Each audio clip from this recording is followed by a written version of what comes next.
All right, everybody, welcome to our little Q&A and our chat on menopause and the brain. So your brain on menopause, what does that look like? And it's really interesting because every year over 1 million women go through the menopause transition. And we all know about the symptoms, the hot flashes, the fluctuating libido, the weight gain. Those are really, really common, but there is some changes that carries through to almost all of these women. It has to do with their brain and their mood. There can be confusion, there can be loss of concentration, there can be memory loss, there can be brain fog. And all these things get really confusing for women. They think they're going crazy. They think there's something extremely wrong with them. And many women even fear that they're going down the path towards Alzheimer's, because it can be really, really scary when you don't know why you walked in a room, or you can't remember somebody's name, or you're speaking to somebody and just having a regular conversation and you can't think of the word that you want to say, just a regular word, not a really hard word, but just a regular word that you say all the time. It can't come to your brain. And that can cause a lot of distress. Not to mention, there's a huge increase in mood issues, depression, anxiety, panic attacks, even for women who never ever experienced these things before.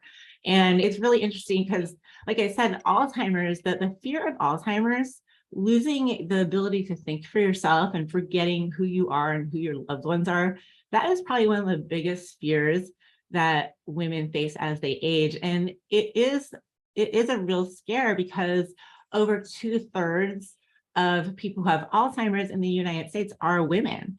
And because of the relation to brain health and estrogen depletion as we go through perimenopause and menopause and postmenopause. And so there's a lot of menopausal symptoms, such as, like I said, depression, anxiety, brain fog, that actually stem from the brain and not in the ovaries. So we think about estrogen, we think about our ovaries, we think about reproduction, fertility, but our brain has a huge connection with our hormones. Estrogen is the biggest one for women, but also progesterone and testosterone do have some play as well in our brain health. And there's actually studies to back this up. So there was a study that was published this past June in Scientific Reports, and they did brain scans on 161 women who are between the ages of 40 and 65. So that put them in various stages of perimenopause and menopause and postmenopause. And what they found is that the changes in the brain during that menopause transition included things like a decrease in gray and white matter, increases in the deposits of Alzheimer's associated protein amyloid beta plaques, and also a decrease in glucose. And which is actually, so the decrease in glucose, what that means is that is a reduction in the brain's main fuel source, because your brain needs glucose in order to do its job, in order for the cells to fire. And estrogen is what helps it use that glucose. So estrogen plays a role in actually all of those changes to the brain. And so you can actually look at brain scans and you can actually see the difference between the brain activity. And you can see the increase in the plaques in the women who have the lower estrogen. And then that correlated to the loss of cognitive function, the brain fog, the memory loss, and also the increased rates of Alzheimer's and dementia. And so estrogen is going to decline for all of us as we age, right? No one's getting away with not going through menopause. 100% of us women on this call will all go through menopause. And what happens as we lose estrogen, we get the hot flashes, we have increased blood sugar, we have increased risk of high cholesterol, we have all the symptoms that you typically think of when it comes to the menopause transition, but also your neurons actually start to slow down and age faster. And this causes those cognitive changes, such as difficulty concentrating, difficulty remembering things, depression, anxiety, and panic attacks. And so when estrogen doesn't activate the hypothalamus in the brain, it can't regulate temperature, and that's why you have hot flashes. And when it doesn't activate the brain stem, which is in charge of our sleep and wake cycle, it can lead to insomnia.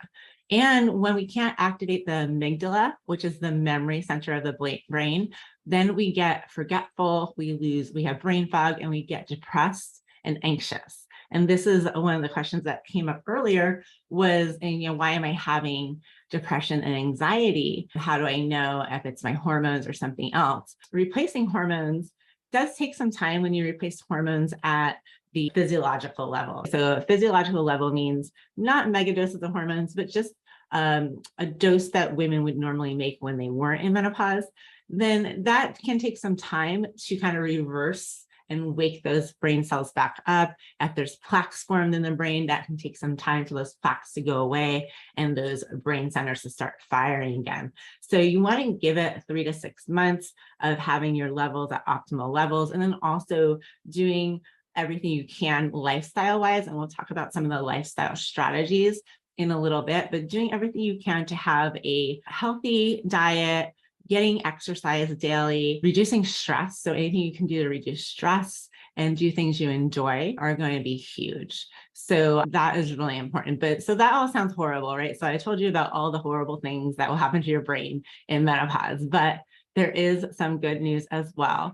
So there was a recent study that was published in Neurology, and that what they found is that greater lifelong exposure to estrogen, and this means having more children or being on hormone replacement therapy, that counters the effects that I just talked about. So it counters the effects of the plaques being formed. It counters the effects of the hypothalamus not being activated. So you won't have those hot flashes, or the amygdala not being activated. So you don't get that brain fog and memory loss. And it helps to have those plaques not form, and it helps your brain to use the glucose so it works better. They basically found that they had more gray matter in the brain in women who had more exposure to estrogen. So again, you can have more babies, which, that's great. But if that's not your style, if you don't want to have 24 kids, you can do estrogen replacement therapy or bioidentical hormone replacement therapy, which I never recommend doing just estrogen, because progesterone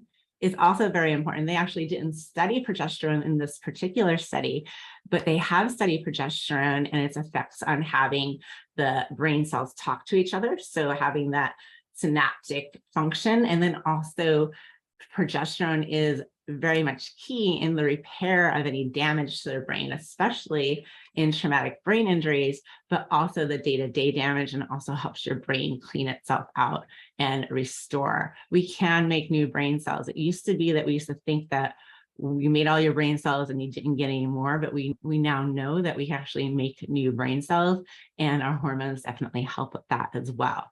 So while transitioning into menopause, through perimenopause and menopause can make your brain more vulnerable, all of the rest of our reproductive history, so our pregnancies, our hormone replacement therapy, that can make us more resilient. So that is kind of a really important thing. Also, talking about anxiety and depression, fluctuating estrogen and progesterone can actually cause serotonin production disruption. So it can disrupt our production of serotonin, which is our feel-good hormone. It's our happy hormone. And that can lead to mood swings, depression, and anxiety, and even panic attacks. On top of that all, as you know, and there's a lot of other symptoms of perimenopause and menopause, and one of those is hot flashes and night sweats.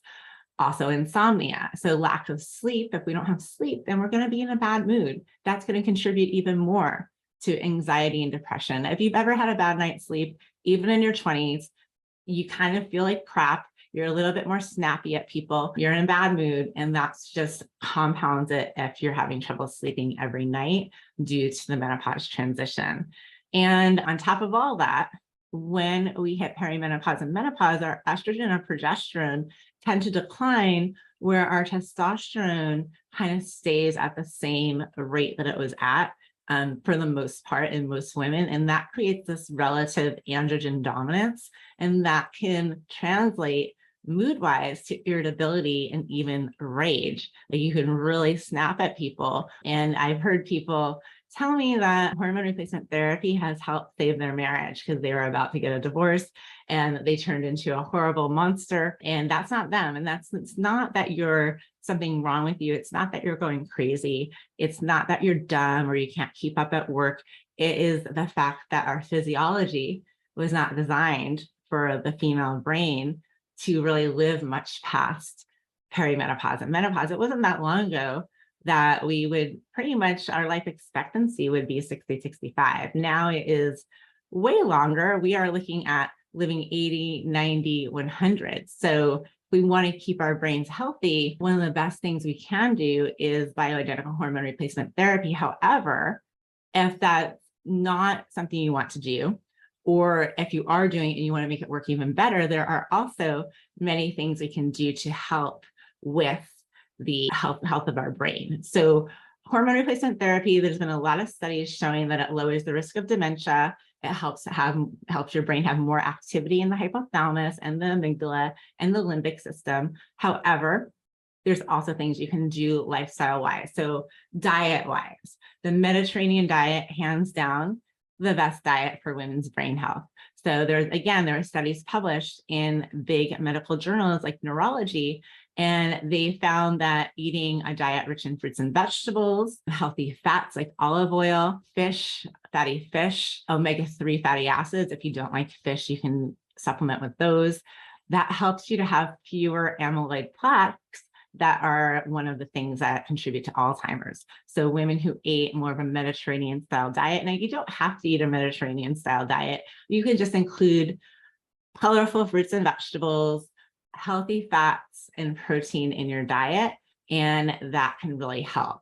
So one interesting thing about the Mediterranean diet, however, it is the most studied for brain health. And it also has a lot of things like flax seeds and sesame seeds and legumes, which happen to be rich in phytoestrogens, which are the weak plant-like estrogens. And that might be one of the reasons why it's so helpful. So definitely include some of those foods in your diet if you can. Exercise. So exercise is huge when it comes to brain health and fighting depression and anxiety, helping with mood and memory. They actually looked at, there's a Swedish study that is in the Neurology journal, and they looked at fit and healthy women that exercise 3 to 4 times a week. And then they looked at moderately fit women who kind of exercise once in a while, but they had an active job. And then they looked at sedentary women, and they found that the women who were more active were 90% less likely to develop dementia than the women who were sedentary. That 90%, you guys, 90%. Just getting some exercise. It doesn't mean running a marathon. It doesn't mean going to CrossFit. Just going out and moving your body. This could be a brisk walk, and you don't have to do all your exercise in one big chunk. Like you can do 3 10-minute walks per day. This is what I usually tell my patients, to just get out there after each meal, put on your sneakers and go for a brisk walk, 5 minutes out in one direction, and then turn around and come 5 minutes back. If you do that 3 times a day, that's 30 minutes of physical activity per day. Now, I am a huge fan of resistance training as well. If you can do that, if you can do some body weight training or use some exercise bands or do some weights, that's going to really, really help with your muscle tone. It's going to help with your metabolism, and it's going to help with your bone health. So exercise in general, cardiovascular exercise, great for your brain, great for your heart. Really, when you think about it, most things that are great for your heart are also great for your brain. So exercise and diet. So we got the Mediterranean diet, healthy fats, whole grains, colorful fruits and vegetables, fatty fish, all those things, very important. Omega-3s if you don't like fish, exercise, and then stress reduction. Studies show that chronic stress, when accompanied by high cortisol levels, that's another hormone that we need to really address. Cortisol is our stress hormone. When you have high cortisol and high stress, that can actually shrink your brain, and it correlates with loss of memory. So what you can do if you have a lot of stress or you have high cortisol, incorporate mindfulness techniques. So mindfulness techniques such as meditation, guided meditation, journaling, yoga, breath work, all of these things can really help with improving your memory, the ability to remember words, your spatial memory, the ability to find your way around, the ability to remember locations, the ability to remember people's names, and also can help with mood.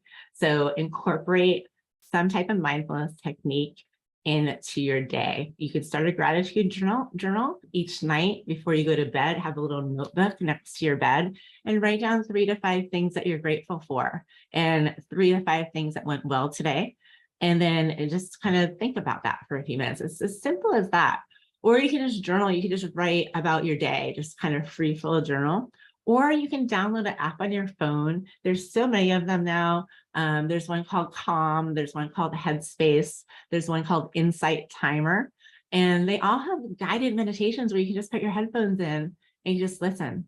And they'll take you through a nice relaxing meditation. Also walking out in nature, just getting out. If you have like a park nearby or a wooded trail, just getting out in nature without your headphones, without your cell phone. We could have your cell phone for safety, but don't be looking at and texting people or on the phone talking. Just kind of observe nature.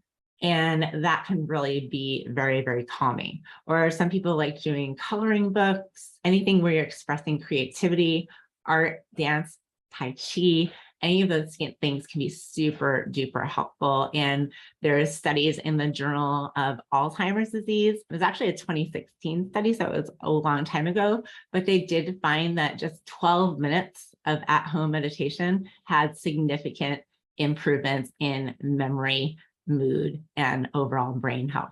So huge. Definitely don't dismiss it. I know it doesn't feel like you're doing anything that major when you're meditating or when you're doing a journaling activity or you're doing a gratitude activity. I know for those type A people out there, it does not feel like you're accomplishing anything, but you're accomplishing so much. So very important. And then of course, I shouldn't even have to say this, but not smoking and limiting alcohol consumption is huge. Those who don't drink on a regular basis and those who don't smoke have 40 to 50% less chance of getting Alzheimer's or dementia. So very big. And then also just making sure that your general health is under control. Looking at high blood pressure, cholesterol, gut health, your microbiome health. So looking at these things over and really optimizing as much of your health as you can. And this is going to be through diet, exercise, stress reduction, avoiding toxins, avoiding heavy metals. And if you need help with any of these things, we do offer natural medicine services where we have testing for mold and mycotoxins and heavy metals. We also have a program called the Glow Protocol, where we take you through going through your gut health, your brain health, your immune health, detoxification, all of that, so that you can kind of really up level your body. That's my little spiel about brain health, menopause, hormones, and how it can relate to your mood and your memory. So I'm going to go ahead and I'm going to look and see what questions we have, and I'll go ahead and answer those. So Judy, how do you know if your hormone replacement is working? One of the best ways is looking at evaluating your symptoms from before you started your hormones, and then evaluating them again in 3 to 4 months, and then also testing your hormone levels to see, are your hormones rising? Are you now in the optimal range? And then looking to see what else is going on, looking at your stress reduction, maybe look at your cortisol levels, your 4-point cortisol. So morning cortisol, midday, afternoon, and evening cortisol, and see what that pattern looks like. Looking to see if there's any issues in gut health. Our gut is where the majority of our neurotransmitters are produced. So when we don't have good gut health, we can really affect our mood. It can really contribute to anxiety, depression, all of those things. Additionally, thyroid health is also really important. Low thyroid tends to slow everything down. It can make your moods feel low. It can really make you feel horrible. And then high thyroid, hyperthyroidism, that can contribute to anxiety as well. And of course, look at what's going on in your relationships, your personal life, your career. Are you happy? Are you finding joy in your life? Are you taking time for yourself? Or are you just going from one thing to the next, never giving your body a chance to relax? And really kind of check in with yourself on that and reach out if you need help. Please talk about what hormone numbers should be. Well, hormone, I think you mean like on a test. It depends on your stage of reproductive health. It depends on if you're on hormones or not. And it also depends on what day of the month you took the test. And it depends on what type of test you took. So there's blood spot, there's saliva, there's dry urine testing. So there's tons of different testing. There's tons of different situations. And then there's ranges. So even if you're a menopausal woman on hormone replacement therapy, it depends which type of hormones you're on, but there's going to be a range. It's going to be a pretty wide range. And we're going to have to see what's best for you individually. So there's no one number, but for people in our Healthy Hormone Club, our Healthy Hormone Club is a bioidentical hormone replacement program where we actually will test your hormones. We'll set you up with bioidentical progesterone, bioidentical estrogen. We'll set you up with all of your hormones, and then we'll retest you after about 4 months, and we'll reevaluate your symptoms, and we'll look at your new hormone levels, and you'll be in the replacement range because you're on hormone replacement therapy. And so we'll be able to see where you are. And some women like to be lower in the range, and some women like to be higher in the range. We're all very much individual. And so we need to correlate that with your symptoms, and we'll find the optimal for you. And so if you're currently on hormones, you want to check with your prescriber or your practitioner that you're working with your hormones, and talk to them about your test and see if they think you're in the optimal range, but you still don't feel good. Say, well, maybe I need a little bit higher, a little bit lower. Can we work on adjusting my dose and trying to get to what's right for you?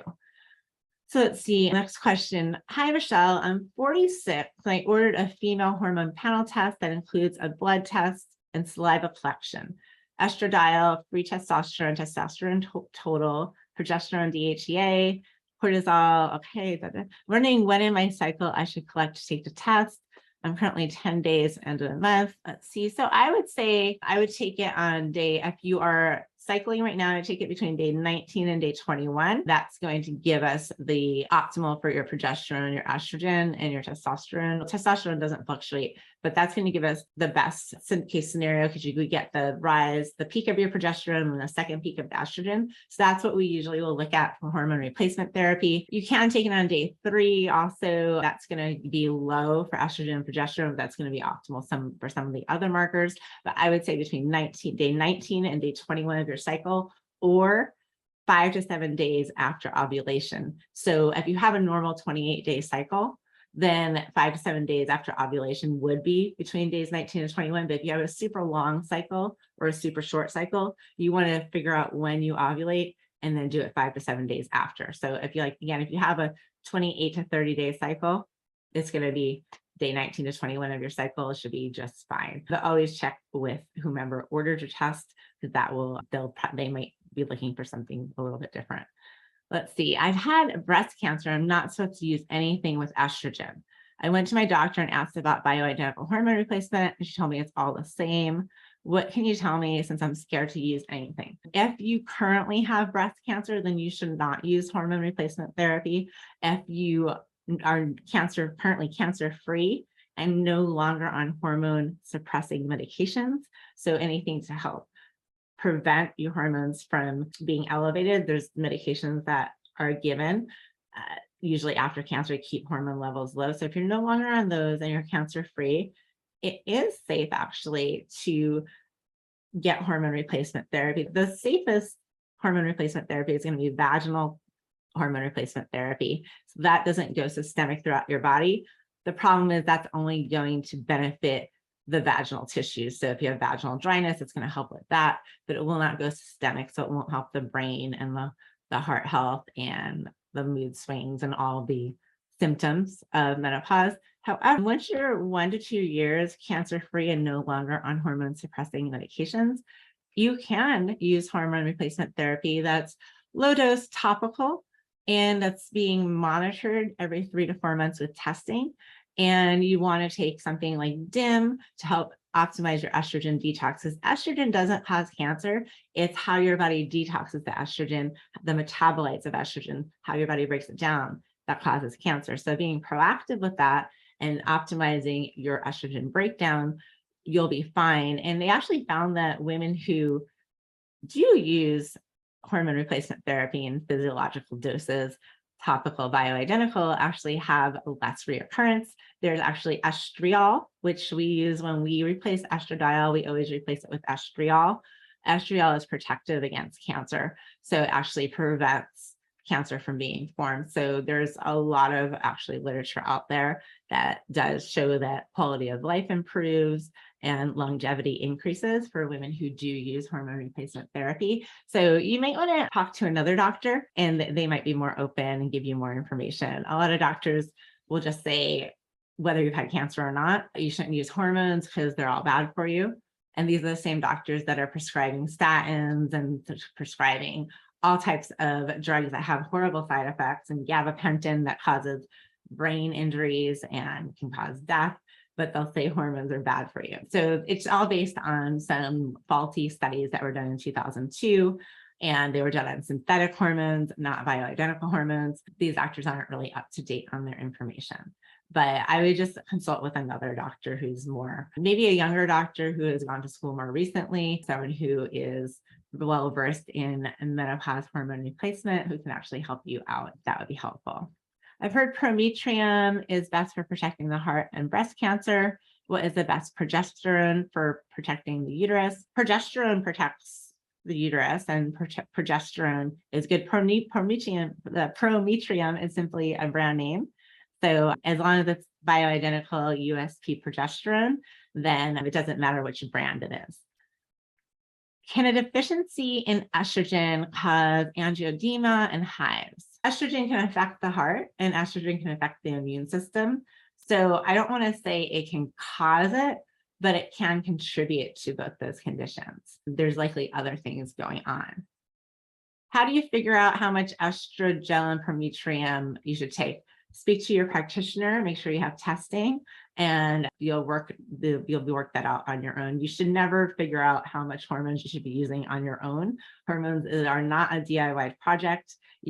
Hormones are very Goldilocks. So the right amount will make you feel good. The wrong amount can make you feel really bad, worse than when you started. So you don't want to just be guessing on your hormone dosage. You want to work with your practitioner on that. And if you don't trust your practitioner, or you don't believe your practitioner can help you, work with a different practitioner.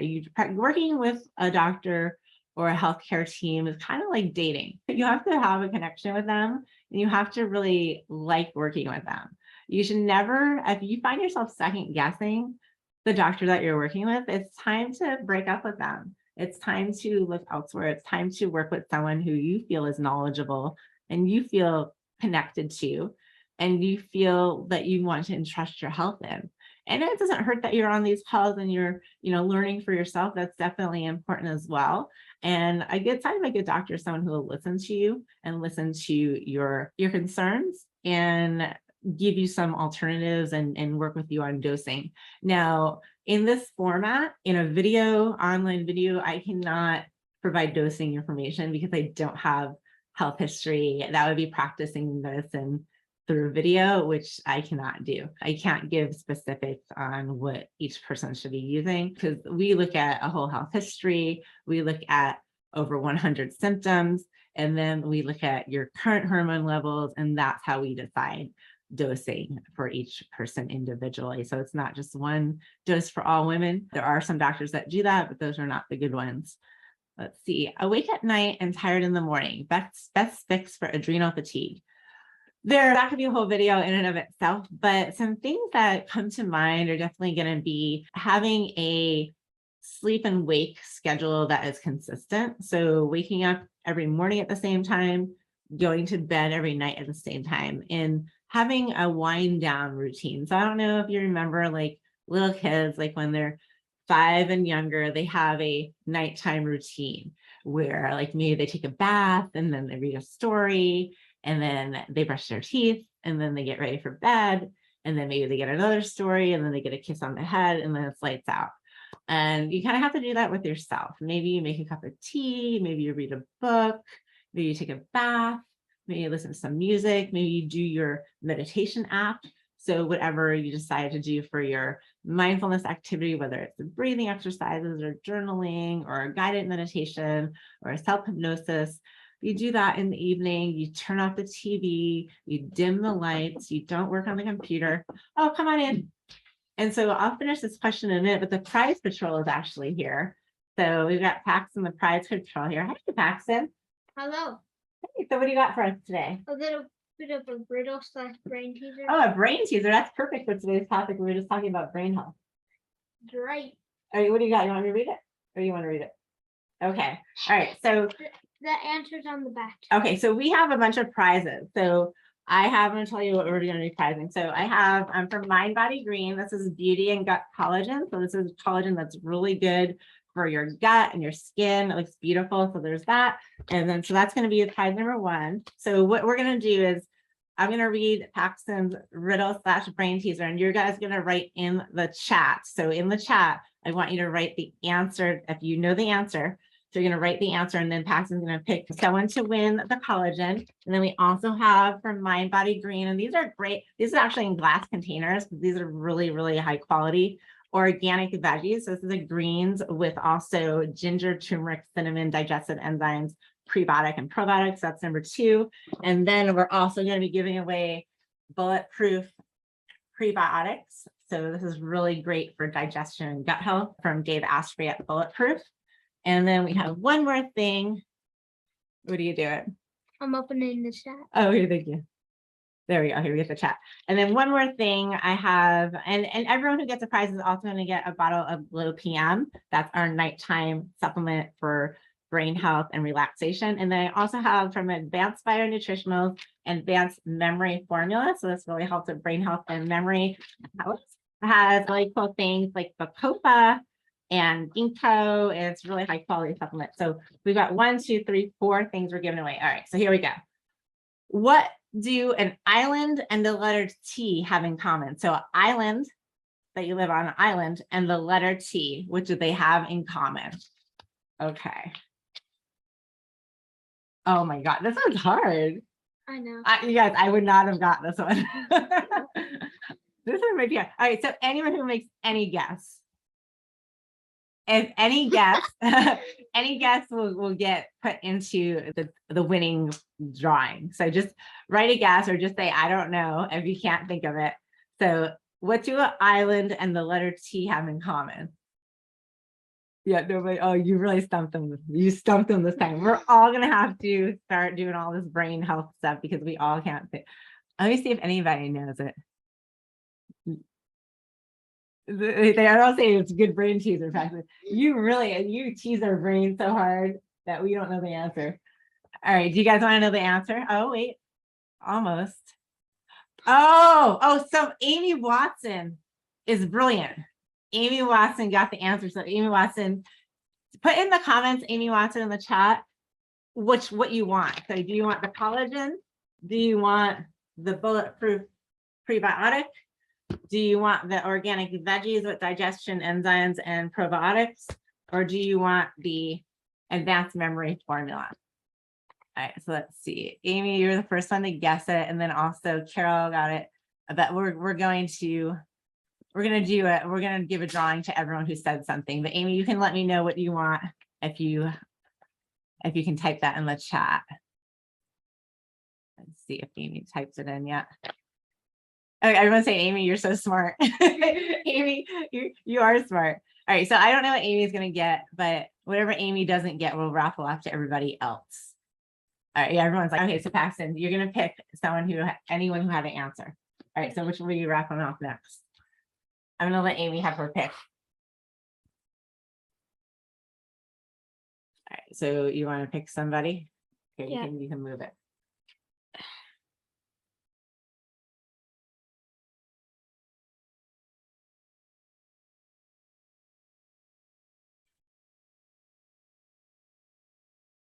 Oh, Julie got it. Oh, kind of surrounded by the sea. She got it too. All right, who are you gonna pick? You're gonna pick 1, 2, 3 more people.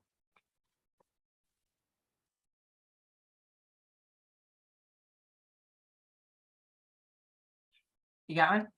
All right, Mindy G. So Mindy G in Florida. You need to email us at support@glownaturalwellness.com, and you are one of the winners. So we need to know where to mail this to. I didn't see what Amy wanted to pick. Good job trying. Good job trying. All right, so Mindy G in Florida, definitely. I think you're gonna get, I'm not sure what Amy picked. Oh, Amy wants the collagen. So the collagen's going to Amy. Mindy G, you're gonna get the organic veggies from Mind Body Green. These are awesome. And you also get a bottle of Glow PM. And then Paxton, we need 2 more. We need 2 more. So you can do them kind of quick. Just All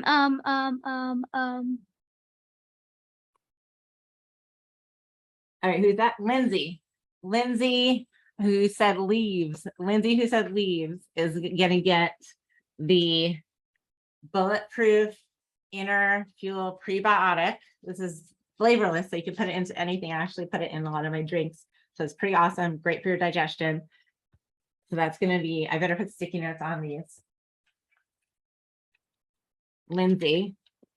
That's for Lindsay. So just email support@bluenaturalwellness.com. Who won the green? This is Amy's. Yeah. Okay. All right. So email support@bluenaturalwellness.com and let us know. Oh, that's Mindy, right? Yeah. All right. And then we need one more. One more person. We like to do giveaways on our lives to make it more fun. I will pick you. Oh, Clover Leah, you said pick me Pax, and he said he will pick you. So you won the advanced memory formula plus a bottle of Glutathione. All right, Pax, I'm going to do the rest of the questions and answers. Just say thank you, everybody. Say bye. Bye. You come over here and say bye. Bye. Okay, next time, until next time when the prize patrol comes. Yeah. If you close my door on the way out, that way I don't hear you guys. Bye. Bye, thank you. All right, awesome. He loves giving away prizes. And I always think it's more fun. Like if you're going to win something, why not? I encourage you to show up and learn something. Okay, so I'm going to go back to that question about I was talking to Renee about adrenal fatigue. So I said, have a morning and nighttime routine. So we're talking about that nighttime routine. I would also recommend getting outside in the morning. So let sunlight hit your eyes and your skin, even if it's just your face, even if you live in a cold climate. The sunlight on your skin, the sunlight in your eyes actually tells your system, your inner circadian system, your body clock, that is morning. So right in the morning, get outside, and then your body at night will thank you. And then you also want to make sure caffeine and sugar, anything that you have that's like a stimulant, is eaten drank before noon. You can do some nighttime kind of wind down. With your wind down activity, you can do some chamomile tea. That's going to help kind of calm the body. I actually have a whole video on YouTube about like herbal and natural solutions for sleep.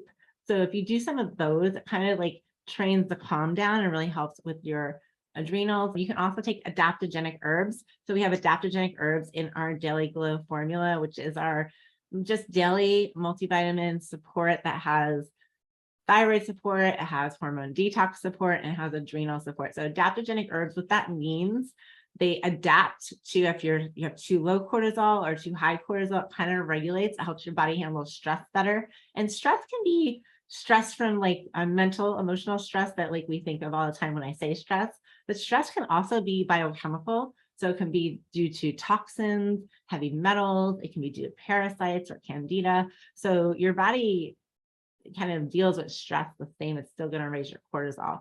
So anything you do to reduce stress is going to be super helpful. But yeah, check out my video on YouTube. That is all the sleep solutions. That can be really helpful. The best way to naturally replace hormones, anything over the counter, you can get progesterone over the counter. And just make sure it's a clean, really good brand. We also offer estrogen, progesterone, and DHEA, which helps to boost your testosterone in our Healthy Hormone Club. It's super affordable. We include testing, support, private consultations with our nurses, and a whole kind of holistic approach where we'll help with diet, nutrition, lifestyle recommendations, other supplements, things like that. So I would recommend, it's hard to do it on your own, and you're never going to balance your hormones by just taking progesterone. You really do need the estrogen, especially for your brain health. But you can also do those other things that we talked about, the Mediterranean diet. You can get exercise, you can stress reduction, you can do all those things too to kind of help. But you can never eat enough cake or anything. You can never eat enough food to balance your hormones. Once we hit menopause, you're just not going to make those hormones anymore. And really the only thing you can really do is replace them. Otherwise, you're not going to get the full benefit.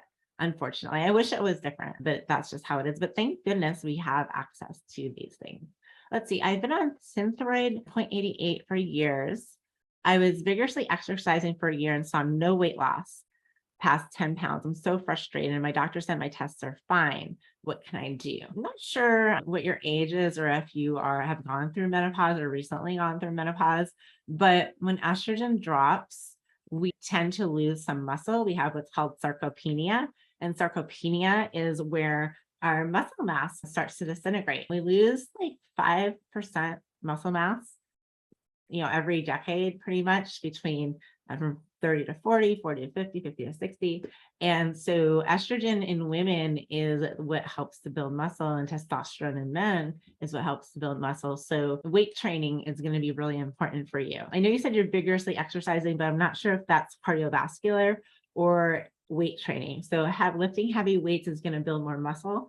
More muscle burns more calories. So just sitting here, having more muscle on my frame allows me to burn more calories than if I had less muscle. So if you do everything exactly the same, if you eat exactly the same that you ate in your 20s and you exercise exactly the same way you did in your 20s, when you get to 50, you're going to start gaining weight because you're going to have less muscle mass. It's just how things are. And so you have to change things. You have to increase strength training in order to build that muscle. If you replace your hormones, it makes it a little easier, but it's not absolutely necessary. You can also be lean without hormone replacement, but you have to change the way you do things. So hopefully that's helpful. The other thing I want to say about Synthroid is T4. So thyroid hormones, our thyroid makes mostly T4 and a little bit of T3.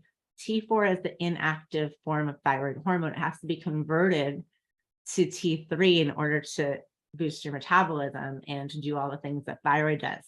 Now, if you have nutrient deficiencies or an inability to make that conversion, no amount of Synthroid is going to help you. So make sure that your doctor is testing a complete thyroid test. So looking at free and total T4, free and total T3, reverse T3, and thyroid antibodies to make sure that there's not a thyroid reason why you're not losing weight. Let's see, if a person has constipation and starts bioidentical hormones, will the hormones end up being recycled in the body by the liver? So if you're doing oral hormones, whether or not you have constipation, they have to go through your liver for processing. I recommend topical hormone replacement. So if you're doing topical hormone replacement, it doesn't matter. It doesn't have to go through your stomach, your gut, or your liver. It goes straight into your bloodstream to your cells. So I recommend topical hormone replacement, but I also recommend fixing that constipation issue because that is so important for so many other things in your body. So gut health is so important. We should be having regular bowel movements 1 to 2 times a day at least. And so definitely I recommend that for general health. But for hormone replacement, topical hormones are what I recommend because they do not have to go through the gut or the liver. So they don't create liver toxicity and they do not create the byproducts that cause things like clotting, strokes, and poor estrogen metabolites that can lead to things like DNA damage. So topical hormones are the way to go for safety and for the least amount of side effects. And also you can use a lower dose of topical hormones because you actually lose less through the whole digestive and liver detoxification process. Let's see, I took HRT and felt amazing. You really do get your life back again. It took 2 years and unfortunately, I took it for 2 years and unfortunately I was diagnosed with an invasive estrogen receptor breast cancer at the start of the year. Oh, that's terrible.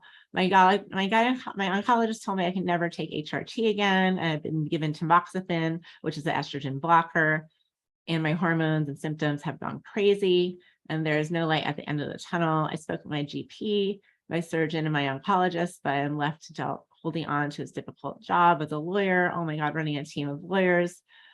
What is out there for cancer patients who are not allowed HRT or anything that introduces estrogen into the body? Well, let me just say a couple of things. So you took HRT for 2 years and then you got diagnosed with estrogen receptive breast cancer. It's important to note that cancer starts 10 to 15 to 20 years prior to diagnosis.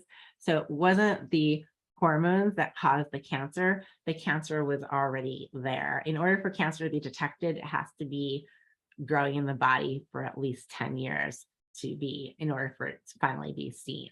So it wasn't the hormone replacement that caused it. However, being that you had that cancer and you're currently on drugs to block the estrogen, until you are allowed to go off of those, you really can't do anything to bring estrogen back up. So you're going to have to do all the other things. You're going to have to optimize your nutrition. So that Mediterranean diet is going to be super helpful. You're going to want to make sure you optimize those omega-3s. You're going to make sure that you do exercise. You want to make sure that you do things to stimulate your brain, like puzzles, learning a different language, dancing. Dancing is great for brain health because you have to have that coordination. You have to have that like brain to body connection. You have to kind of remember the steps. So things like dancing, or if you're not into dancing, things like Tai Chi, anything that has that brain body connection can be super helpful. Yoga is also something that's really good. So you're really going to double down on all of those other things.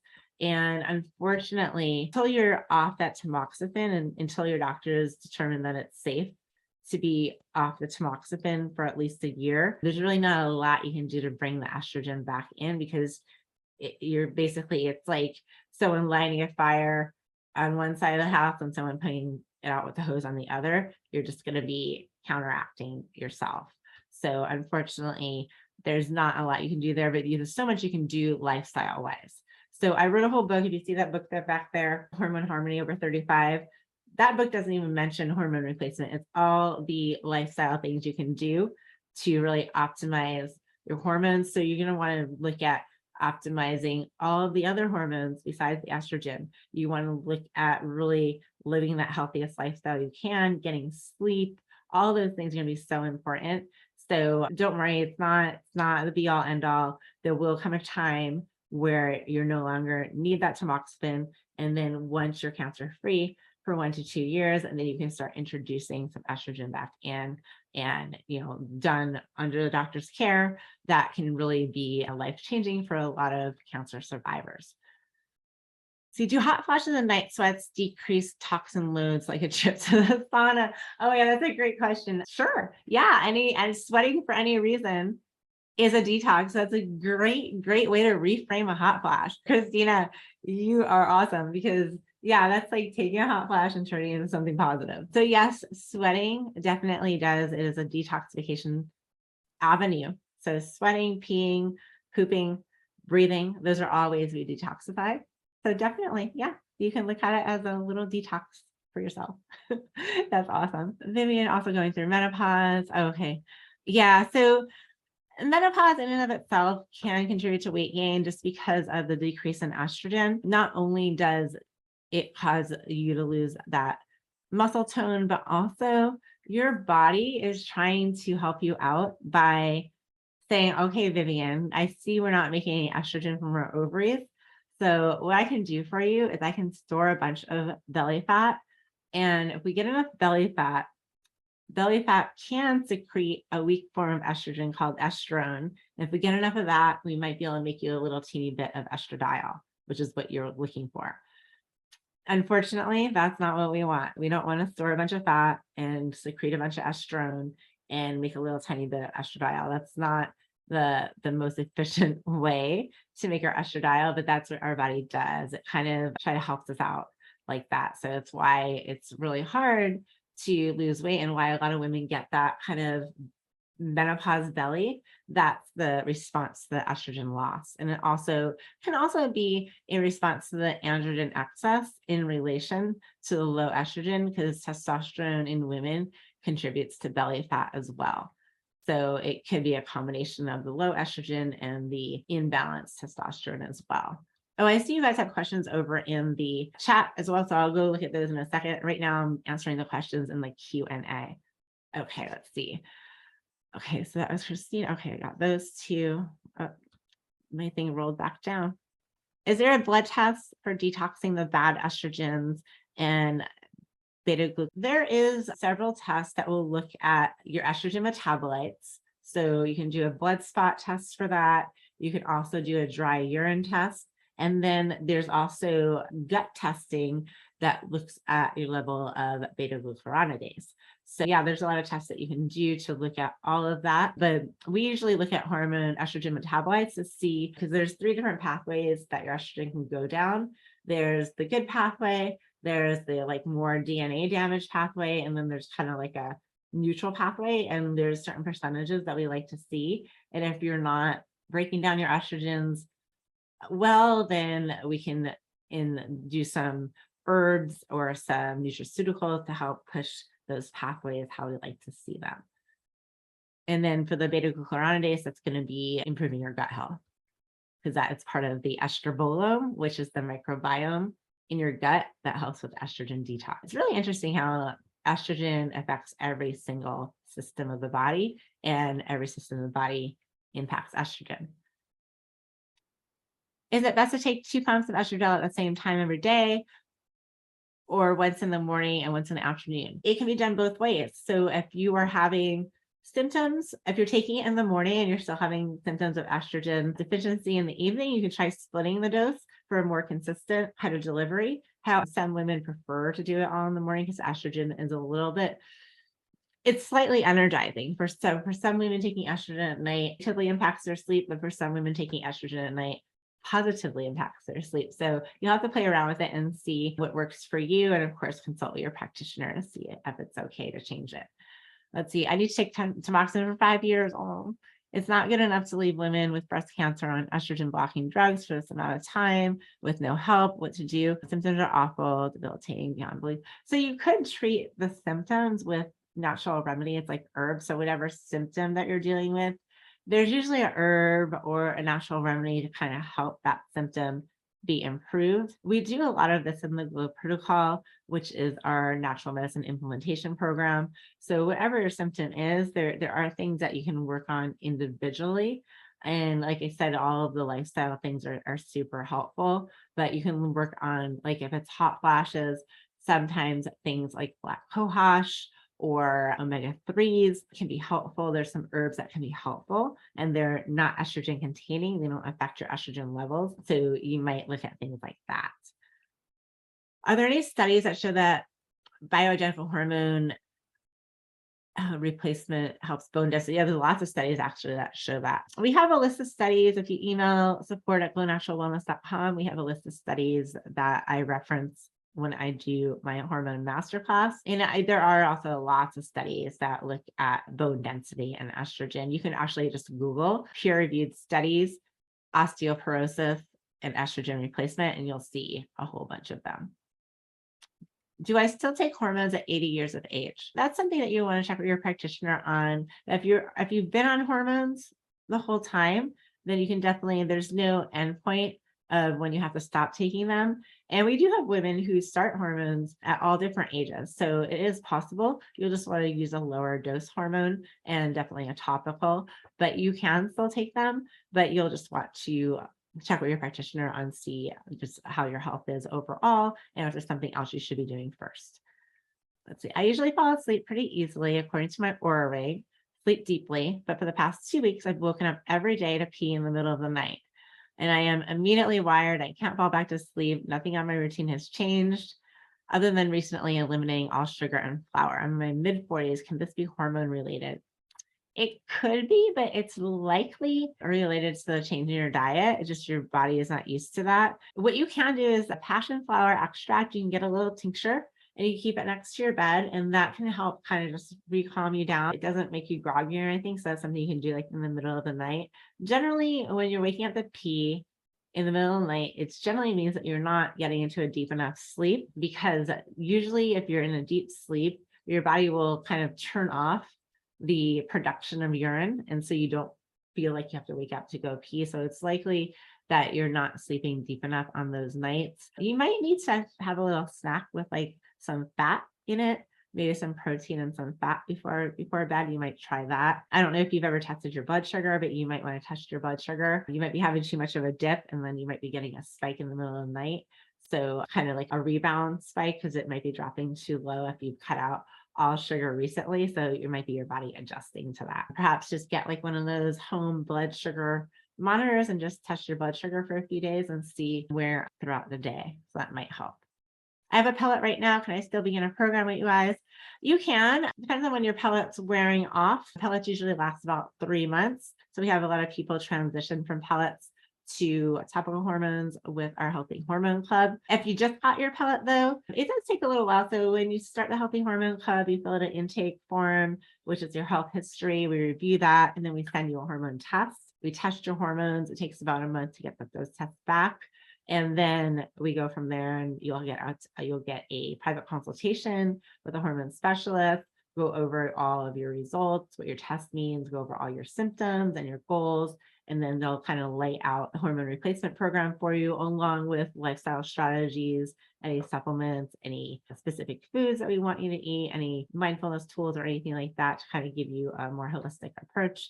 And then you start doing them. Email support@naturalwellness.com and let me know a little more details about where you're at with your pellet. You could always join later once your kind of pellet's starting to wear off.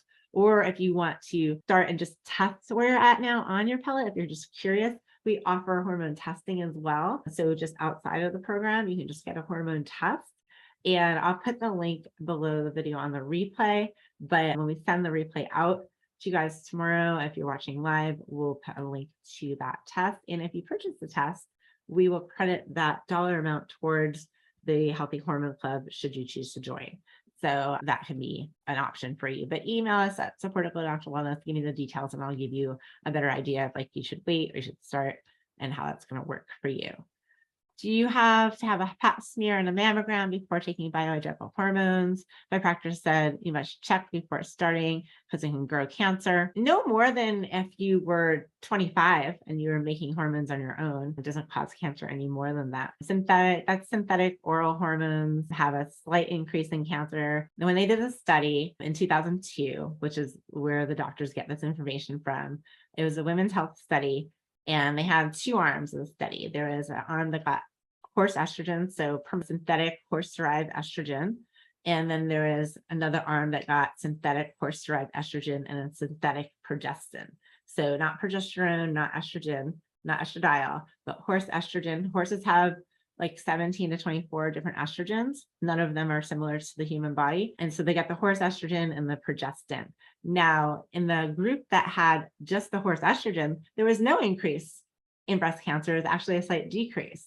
In the group that had the horse estrogen and the synthetic progestin, that group had reported a 25% increase in breast cancer. What it was there was out of every 1,000 women, instead of having 4 women who got breast cancer, 5 women got breast cancer. In the placebo group where they didn't get any hormones, 4 women got breast cancer. In the group where they got the horse estrogen and the progesterone, 5 women got breast cancer. So 1 more woman out of 1,000 women. In the synthetic hormone, oral synthetic hormones, there was 1 more person who got cancer with the synthetic progestin. The group that just got the synthetic horse estrogen, they actually had a decrease in cancer rate. So it was less women got cancer out of 1,000. So hormones do not cause cancer. How your body breaks down hormones can lead to cancer. Not exercising, drinking alcohol, eating processed food, those can lead to cancer. So no, the answer is no, you don't need to have a mammogram or a pap smear before starting bioidentical hormones. And they don't cause cancer. Let's see, what is your opinion on magnesium stearate? I saw that topical hormones may have, it's just a compound that's usually a preservative, or not a preservative, it's usually a anti-caking mechanism in oral supplements. Topical hormones usually don't have magnesium stearate to my knowledge. Our hormones don't have that in it, but there's nothing innately wrong with that. If you were to consume mass amounts of magnesium stearate, you might have some little tummy trouble, but there's nothing innately wrong with it per se. Is it natural? No. Is it used as a preservative in lots of supplements? Yeah, it is. We don't have it in our Daily Glow. We don't have magnesium stearate in our topical hormones. Usually creams don't need magnesium stearate. It's usually capsules that need it. So not to my knowledge anyway. Do you offer training on BHRT like for practitioners like NDs? Currently, I do not because I'm so busy with patients and, educating and all of that. So I don't do training, but I do have a team of nurses. So if you are ND and you're looking to work with us, we tend to hire like a couple times a year. So we do have practitioners that work with us on our team. All right, Vivian, awesome. I'm glad I answered your question. Would you be discussing if bioidenticals can be taken when there is a history of ovarian and uterine cancer in the family and pre-cancer breasts for self? I've heard a mix. You have to look at that situation individually.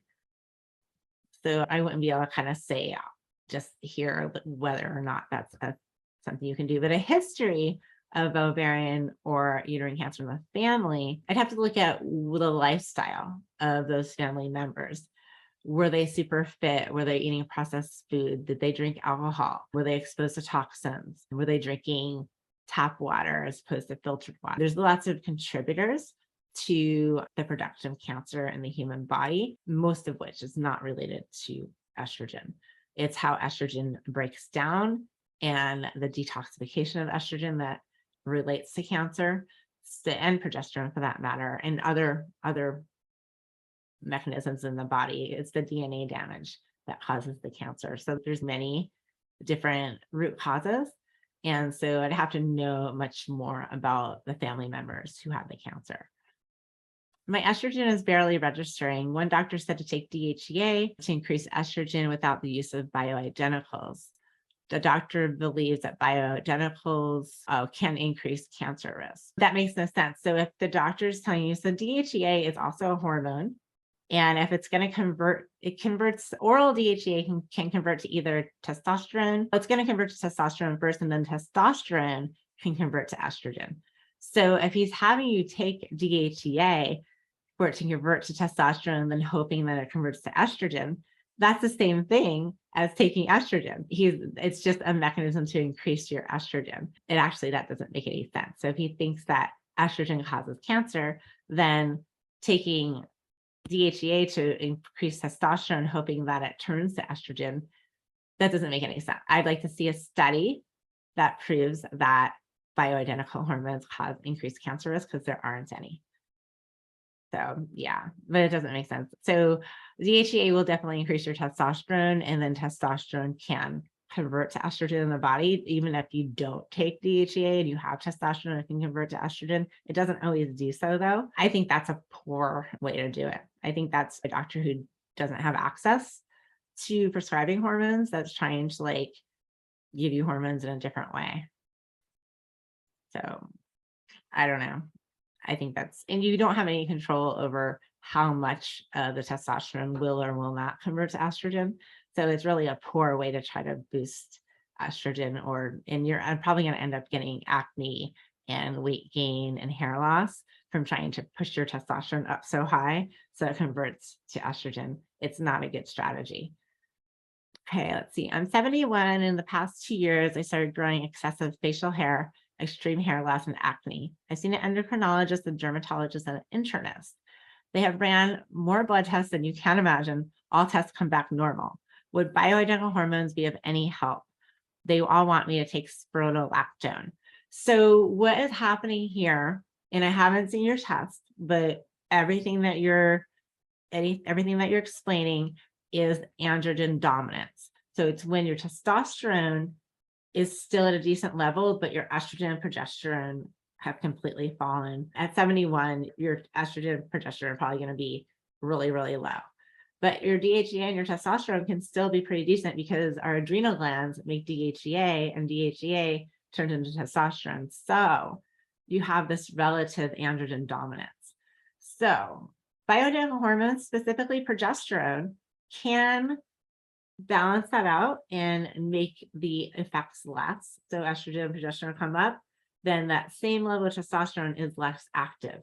Also, when you have more estrogen, your body actually makes something called sex hormone binding globulin, and that sex hormone binding globulin gobbles up some of the testosterone and inactivates it. So you have less of that androgen excess symptoms, like the facial hair, like the hair loss, things like that. Also, if you don't want to go the hormone route and you don't want to take spironolactone, which is a pharmaceutical that helps to reduce the negative effects of testosterone. So testosterone, when it breaks down, you can break down 2 different pathways. You can break down the DHT, dihydrotestosterone, or it can break down to epitestosterone. And so dihydrotestosterone, DHT, that it has all the harsh androgen symptoms. And so you might be breaking your testosterone more down that pathway. Spironolactone pushes it over to the less androgenic pathway and also reduces your overall testosterone. You can also take a herbal blend, saw palmetto, pygeum, and nettles. Saw palmetto, pygeum, and nettles. There's a combination that we use, and it really helps to lower that level of DHT and kind of helps to reduce some of those symptoms. But also, yes, estrogen and progesterone will definitely help counteract that and bring that back up.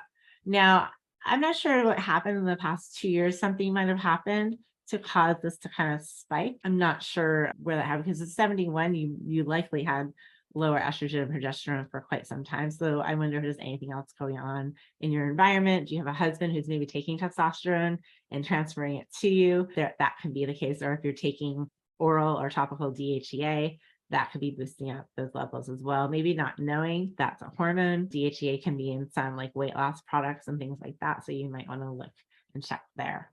Okay, let's see. I'm going to come over here to the chat now because there was a lot of questions in the chat. I didn't notice you guys were putting them in there. So I'm going to see.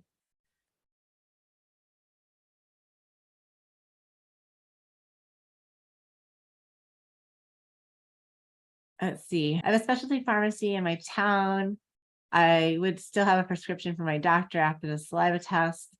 Would it be wise to use the cream he makes for each person depending on the test results? Oh, okay. You're talking about a compounding pharmacy. So here's all the there's a lot of, controversy around compounding pharmacies. So for bioidentical hormones, there's different routes you can go. Bioidentical hormones are all the same, whether you get an FDA approved pharmaceutical, it's a prescription pharmaceutical that has a brand name, as long as it's bioidentical, or if you get a compounded bioidentical hormone that is mixed up specifically for you. It's the same hormone that's in there. And then also our hormones are made in an FDA approved lab. They are USP hormones and they're manufactured similar to the pharmaceutical brand name ones. Each bottle has the same amount of hormones, but we have you dose it individual to your needs. So everyone will use a different amount and we give you the hormones separate. So you can dose your estrogen a certain way, your progesterone a certain way. So those are the different ways that goes. Now, compounding pharmacies, if they make the hormones according to the recipe, everything's good. However, there's no FDA like guy with a clipboard that's checking every single creation that pharmacy makes. So there's no oversight. So if their phone rings while he's saying, okay, there's 2 parts estrogen, and then let me go get the progesterone, and then the phone rings, and he talks on the phone, and then did I put the estrogen in there? I don't know. So 2 parts estrogen. So now he double dosed the estrogen. That's the controversy, that there's no one checking to make sure that what the label says on the compounded hormones is actually within the bottle. There have been studies, there have been like exposés done where they tested compounded hormones from different pharmacies and they found a wide variation in what's actually in the compound. So that's the risk when it comes to compounding pharmacies. I don't really think it's a giant risk, but you may not actually be getting what you think you're getting because there's no one checking off to make sure that's what's actually in there. If you have a prescription and you've already done that and it's bioidentical compounded hormones, I would go for it. I don't see anything wrong with it. If you don't feel good, you can double check with your pharmacist, have them remake it for you. Okay, let me see. I'm looking for more questions. Okay, let's see. I've been on Sim30. Oh, I answered that one already. Okay, 70s, I did answer. Let's see. All right, I've been postmenopausal for years. Hot flashes eventually stopped.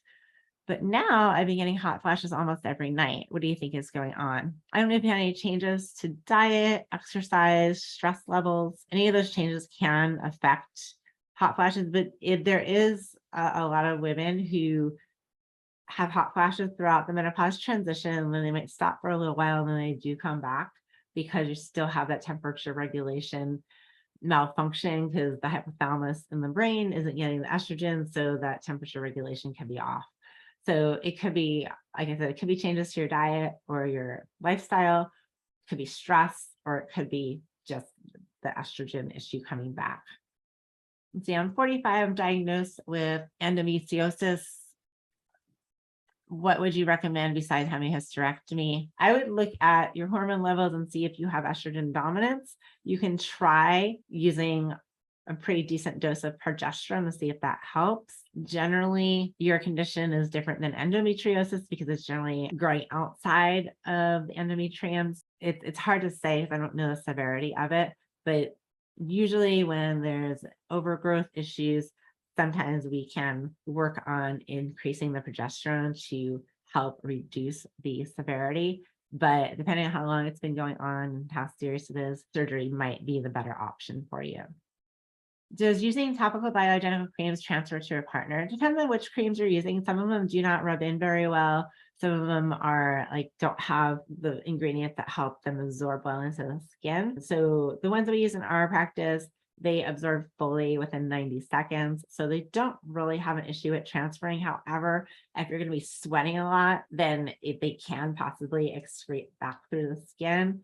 So I recommend putting them below the waist if you're going to be hugging people immediately after applying the hormones, but they should not transfer. How they can transfer a lot of times is sharing a towel. So if you apply them with your hands and you wash your hands and you wipe your hands on the towel and then someone else wipes their hands on the towel, that can be, or sometimes countertops or faucets. So being really careful with making sure you wash everything after you touch them with your fingers. A lot of times with our hormones, we'll just have you kind of put it on your arm and rub it like that. Like I said, after about 90 seconds, they're fully absorbed. They should not be transferring to your partner. Let's see, if a woman recently finds out a very tiny lump that has not been diagnosed, is it best to get it diagnosed before starting bioidenticals? I heard the bioidenticals can help turn beginning cancer around.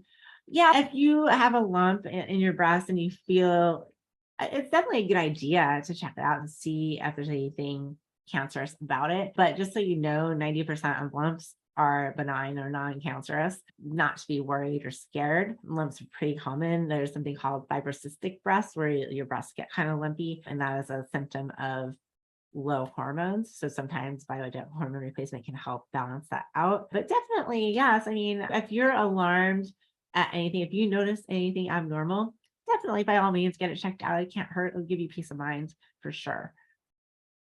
Let's see. Oh, belly fat. Yes. Okay. What part of the body are the creams used? You can use the hormone creams. I like to recommend thin areas of skin where you don't have hair follicles.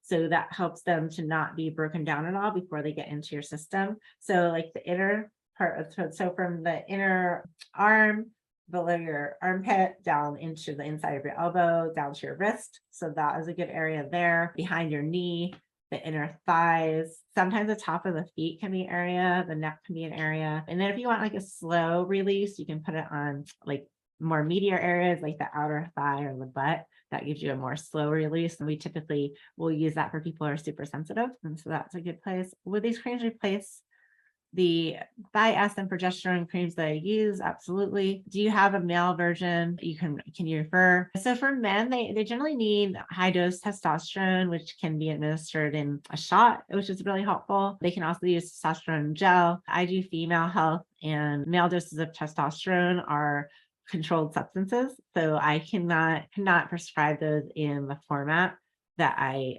do my hormone program, and I cannot make them in our lab that makes our female hormones because of the high dose testosterone is such a controlled substance. So that's why I don't do male hormones.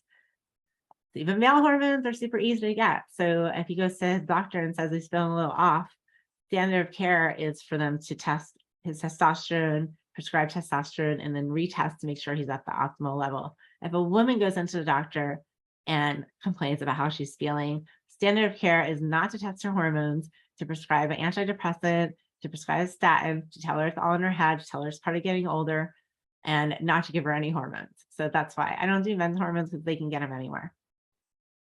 Let's see, postmenopausal I'm postmenopausal after a total hysterectomy in 2008.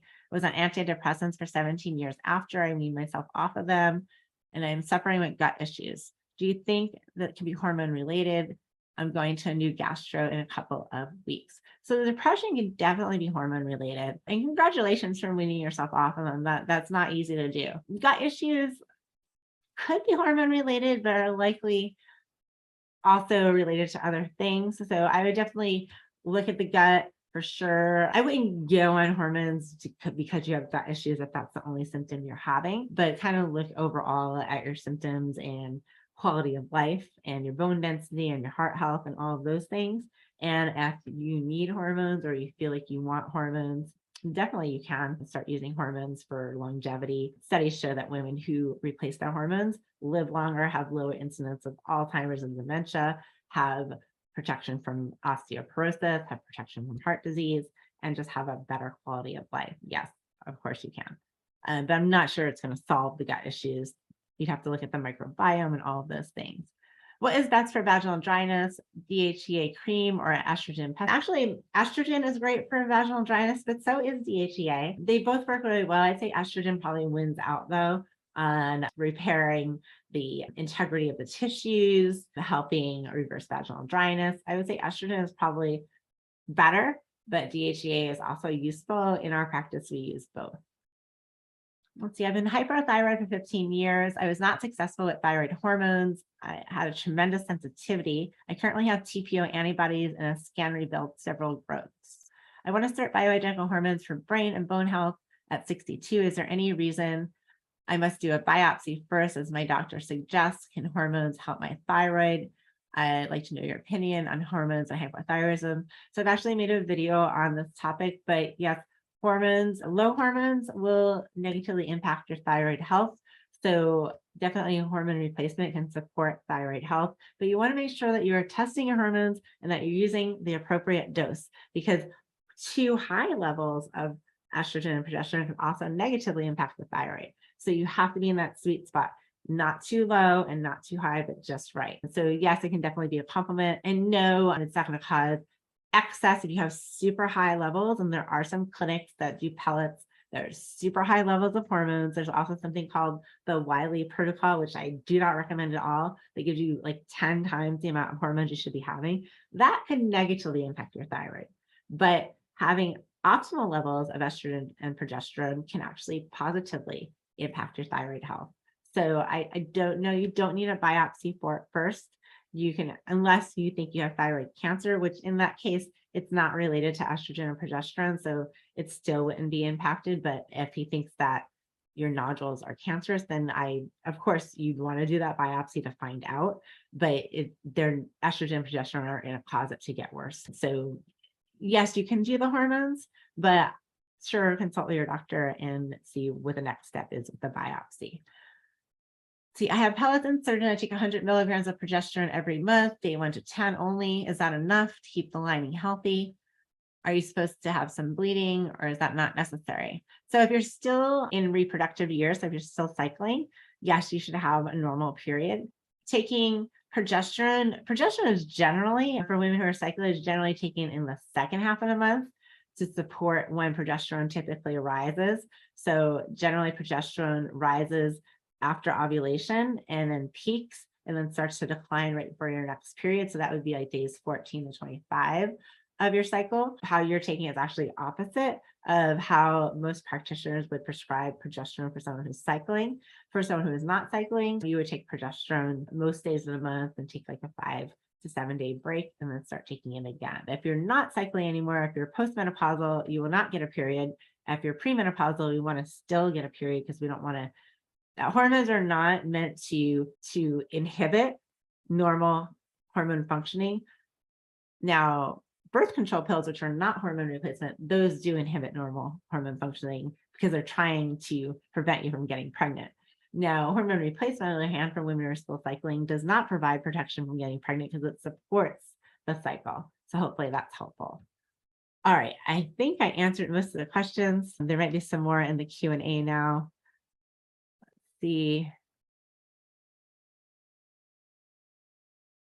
Let's see.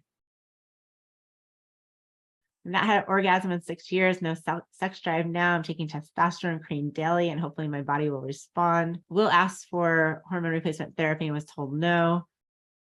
You're taking hormone replacement therapy, you're taking testosterone. So I'm not really sure, but will they not give you estrogen and progesterone, or they'll only give you testosterone, that doesn't make any sense. If they think that hormones come with a risk, then the testosterone comes with the equal risk. Not really sure the reasoning there. But if you're taking testosterone, you definitely want to be taking estrogen and progesterone as well. If you're 60 years old, so you're not making it anymore. So you definitely want to have balance. Otherwise, you're purposefully creating androgen dominance, which can then lead to all those issues that the other lady asked about. I think it was Vivian was asking about her estrogen or her androgen dominance. So you don't want to do that to yourself. You're going to end up gaining weight and losing hair and having, not so great symptoms. I would definitely maybe check with a different doctor.